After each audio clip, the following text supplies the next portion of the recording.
L'histoire de Nico Robin commence dans les cendres et la fumée noire d'une île disparue. Elle était cette petite fille dont le seul crime était de vouloir comprendre le monde. Le monde entier s'est acharné à étouffer cette curiosité avant qu'elle ne puisse s'épanouir. Pendant 2 décennies, elle a survécu en devenant une ombre parmi les ombres. Son fruit du démon, le Ana no Mi, est le miroir parfait de sa propre condition humaine. Faire fleurir des membres partout signifie qu'elle peut tout voir et tout entendre tout en restant cachée. Mais cette capacité était aussi sa malédiction car elle ne pouvait jamais se reposer. Chaque nouvelle trahison renforçait l'idée qu'une fleur ne pouvait pas pousser dans le béton. Puis est venu le moment où elle a enfin crié son désir de vivre à Enies Lobby. Ce cri a marqué le véritable début de sa floraison émotionnelle au sein de l'équipage. Elle n'était plus seule mais entourée de compagnons prêts à défier le monde pour elle. Le chapitre 1133 nous montre que cette évolution est maintenant totale et irréversible. Sur l'île d'Elbaf, elle se prépare à affronter son passé de la manière la plus directe possible. L'idée de la floraison n'est plus seulement une métaphore pour ses pouvoirs de combat. C'est l'image d'un esprit qui s'ouvre enfin après avoir été scellé par la peur. Le traumatisme d'Ohara a laissé des cicatrices invisibles que même le temps ne pouvait effacer. Mais chaque membre de l'équipage a agi comme un rayon de soleil pour guérir ses blessures. L'auteur, Eiichiro Oda, utilise Elbaf comme le sanctuaire final de la rédemption pour Robin. Pourquoi cette île est-elle le seul endroit capable de boucler la boucle de son destin? La réponse réside dans les secrets que les géants ont protégés pendant 20 longues années. Le poids de l'histoire d'Ohara repose désormais sur les épaules des géants d'Elbaf. Chaque livre sauvé des eaux est une graine de vérité qui attendait son jardinier. Nico Robin est la seule personne au monde capable de faire parler ses pages mortes.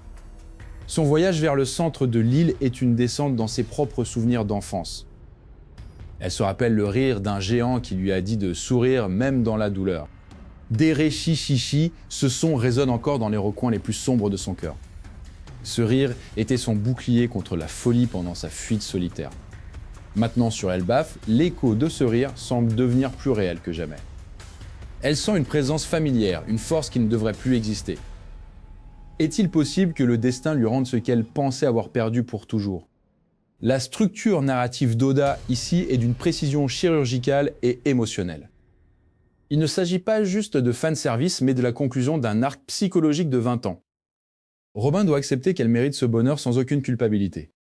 Les géants respectent ceux qui portent le fardeau de la connaissance avec honneur. Ils l'accueillent non pas comme une fugitive, mais comme la gardienne d'Ohara. Le sang des archéologues coule encore à travers elle, vibrant à l'approche de la vérité. Chaque pas qu'elle fait sur cette terre sacrée rapproche le monde de sa libération. Le vent d'Elbaf murmure des noms que le gouvernement mondial a tenté d'effacer.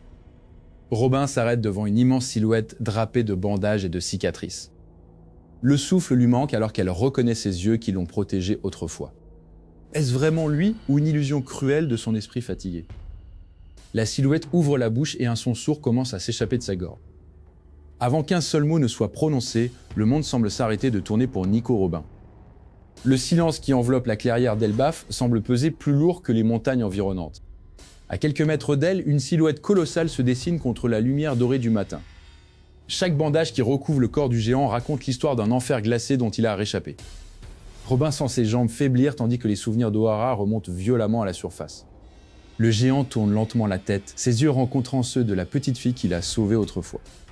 C'est alors que résonne ce rire unique, un écho de bonheur perdu au milieu des larmes. Pour Saul, le temps n'a pas altéré la reconnaissance qu'il porte à son ami. Cette scène n'est pas seulement une retrouvaille, c'est la fermeture d'une cicatrice ouverte il y a 22 ans. L'auteur choisit ici de s'effacer totalement derrière l'émotion brute de ses créations. La mise en scène privilégie les regards plutôt que les longs discours explicatifs. On se souvient du froid intense qui avait figé Saul lors du Buster Call. Aujourd'hui, la chaleur du soleil d'Elbaf vient symboliquement dégeler ce passé douloureux. Robin lève la main vers l'immense paume du géant étendu au sol.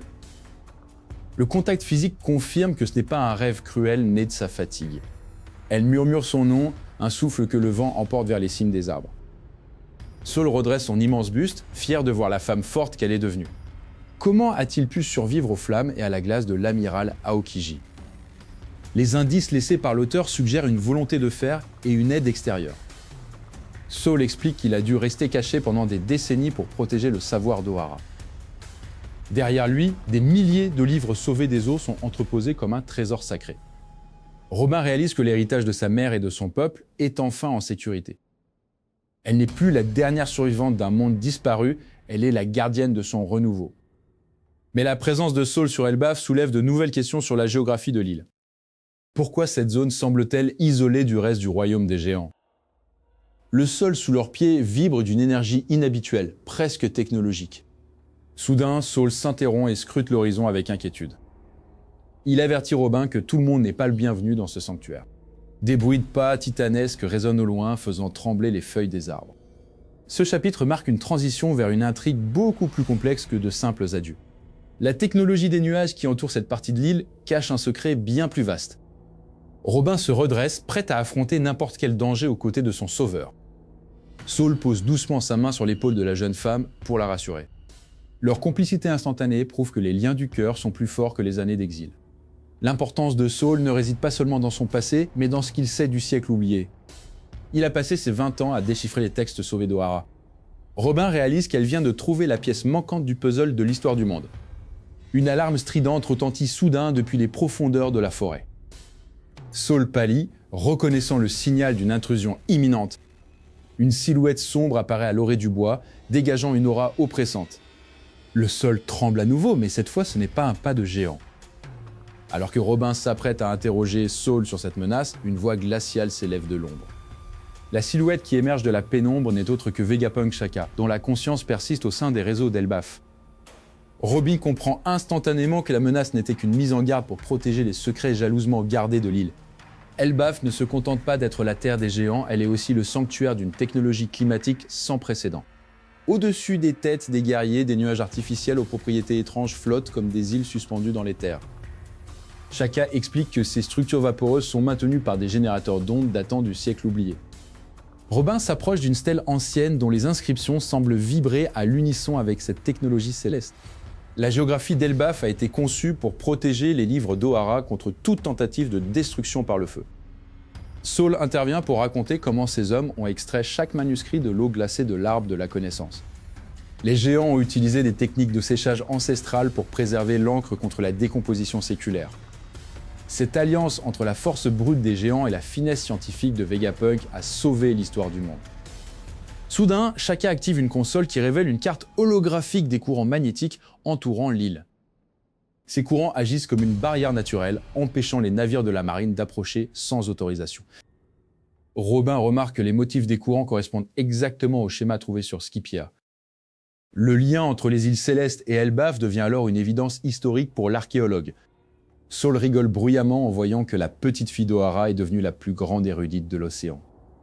Elle baisse modestement les yeux, consciente que ce savoir pèse lourdement sur ses épaules. Shaka dirige ensuite leur attention vers une section scellée contenant les journaux de bord de Clover.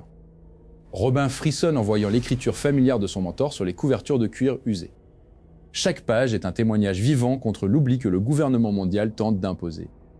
Le scientifique avertit que le temps presse car l'équilibre du monde est sur le point de basculer. Il révèle que la technologie des nuages d'Elbaf est la clé pour survivre à la montée des eaux.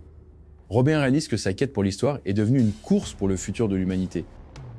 Saul pose sa main gigantesque sur l'épaule de Robin pour lui redonner courage face à cette révélation.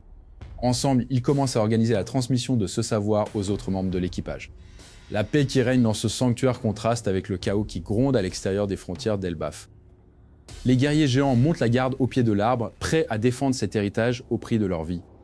L'analyse des parchemins révèle également des détails sur la construction du navire de guerre antique, Pluton.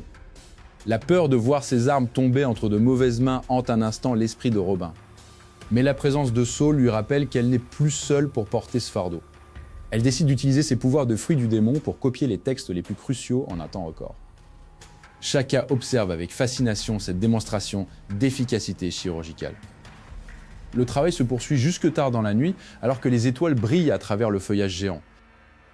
Robin sait que chaque mot sauvé est une victoire contre les démons de son passé. La bibliothèque d'Elbaf est devenue le bastion final de la vérité dans un monde de mensonges. Elle remercie Shaka pour sa vigilance et pour avoir maintenu l'héritage de Vegapunk en vie. En marchant vers la sortie, elle croise le regard de Saul qui lui fait un signe d'adieu temporaire. Elle rejoint ses compagnons sur le Sunny, emportant avec elle les secrets qui changeront le destin de l'ère. Le rire de Luffy résonne au loin, l'accueillant dans la chaleur de sa véritable famille. Nico Robin regarde une dernière fois les montagnes d'Elbaf, le cœur enfin léger et guéri. La fleur de l'histoire a enfin éclos dans un jardin où elle ne sera plus jamais piétinée.